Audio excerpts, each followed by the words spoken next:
যদি আজ যদি একটা মিথ্যা মামলা যদি তারে ফাঁসাই দেয় সেইটাকে সত্য সাক্ষীর জন্য আমি আসছি এলাম এই কোর্টে। তখন আমি অবহেলা হয়ে যাওয়ার পরে আমি খুব নির্যাতনের মুক্তিতে আমি এইভাবে এখন তার দীর্ঘ যাই মানে আমি অসুস্থ অবস্থায় নিয়ে গেছে আপনার এইখান দিয়া নিয়ে গেছে কোনখানে আমি বলতে পারি না, এইখান দিয়ে নিয়ে গেছে। নেওয়ার পরে আপনার এখানে প্রশাসনরা নেওয়ার পরে মানে আমার নাক মুখ আটকাইয়া কোথায় নিয়ে গেছে নিজেই আমি জায়গার কথা আমি বলতে পারবো না।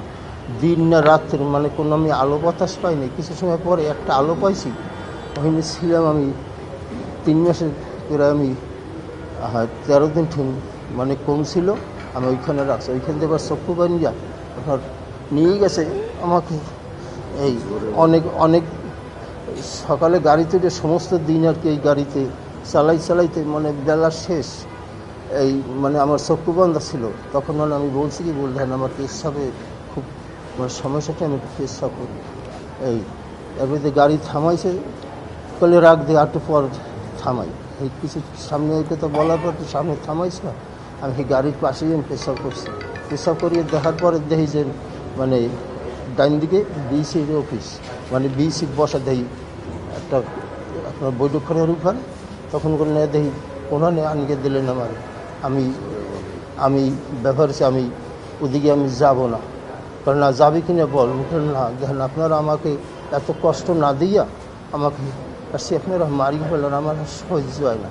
এই এরপর আমার দুইজনে হাত ধরে গিয়ে টানিয়ে নিয়ে বিসির হাতে দেশে দেওয়ার পর বিসি আমার এই 2 কান পাশে মারছে এই জায়গায় মারি গিয়া লাথি দেশে এই হেঁটে বিছেন এখন বৈকের এই অফিসের ভিতরে অফিসে নিয়ে পিঠমোড়া দিয়ে বানিয়া আমাকে পিটেছে। আমি 2.5 ঘন্টা 3 ঘন্টা বেরিয়েছিলাম। এই ধরেন হাতে আমার মাংস নাই, ডাইনেতে জয়েন্ট মানে আমি খুব একটা নির্যাতনের পরে আমি বর্তমানে আমি আছি এই ওইখানটা আপনার বৈকের বোটাদের সৌরনগর থানায় নেছে।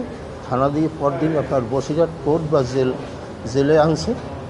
আনার পর ওইখান থেকে আমি খুব অসুস্থ 22 দিনের দিন আপনার নিয়ে গেলে দমদম কারাগারে এই আমি দীর্ঘ যাই আমি 5 বছর দমদম কারাগারে ছিলাম। এই আমি অনেক মানে আমি বাড়িতে কেউ কাছে সংবাদ দিতে পারি না। আমার দূর সম্পর্কে এক ভাগ্নে ছিল, তার কাছে আমি সংবাদ দিছি। সে আজকে আমার দেশে বলার পরে এই দেশে আজকে বলার পরে আমার ওই ছেলে বা আমার মেয়ে জামাই ছিল আমার স্ত্রী তার কাছে বলার পরে তার আর কি হাইবাত পাগল হয়ে গেছে। তখন আমার ছেলে আজকে বলছে মাসুদ সাইদির কাছে, মাসুদ সাইদি বলছে যে এরকম বাবা অমুক জায়গায় জেলে আছে আর কী কায়দায় তারে আনা। তারা যে কায়দা হোক তারা ব্যবস্থা দিয়ে করছে। ওই দেশে বিশ্বের মানবাধিকার সংস্থা আমি বাংলাদেশে আমি আসছি। আসার পর আমি 6 মাস দীর্ঘ ছিলাম আমার বরিশাল থেকে আমার খুলনা ডিস্ট্রিক্টে আমি দীর্ঘ 6 মাস সেইখানে আমি ছিলাম। এই থাকার পরে যে সুস্থ পরিবেশ এখনও আমি মানে ওই অসুস্থ অবস্থায় নিয়ে এখনও মানে আমি আসি ওই জন্য সেইখানেও আমি অসুস্থ। এরপর আমি বাড়িতে আসছি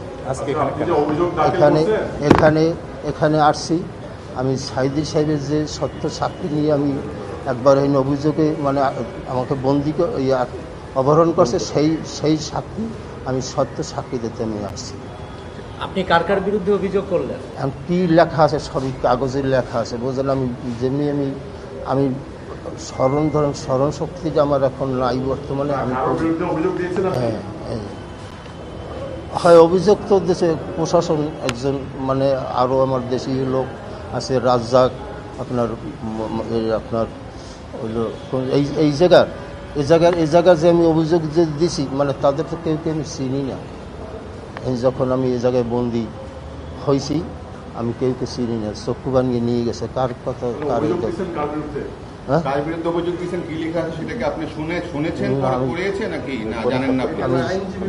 হ্যাঁ বলবে আইনজীবী আমি বলতে পারবো।